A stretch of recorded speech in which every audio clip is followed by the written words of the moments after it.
యేసు చెప్పినటువంటి మాటకు చిన్నబుచ్చుకొని వెళ్ళిపోయాడు.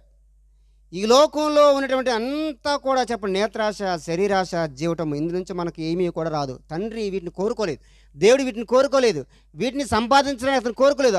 అతను సంపాదించుకుంటూ వెళ్ళిపోయాడు. కానీ అసలు ప్రభు ఐశ్వర్యాన్ని, జ్ఞానాన్ని ఇచ్చేటువంటి దేవుని వదిలిపెట్టి ఆ లోక సంబంధమైన వాడి కొరకు పరిగెత్తుకుంటూ వెళ్ళిపోయాడు. ఇవి ఎంతకాలం అంటే చెప్పండి? అయితే 70-80 సంవత్సరాలు వాక్య ప్రకారం. అంతకుముందు ఉన్న కూడా ఇంకా ఎక్కువ ఆయుష్ ఉంటే చెప్పండి, ఆయుషమే కానీ దుఃఖమే కానీ దానివల్ల ఉపయోగము లేదని చెప్పి మన కీర్తన కూడా ఉంది.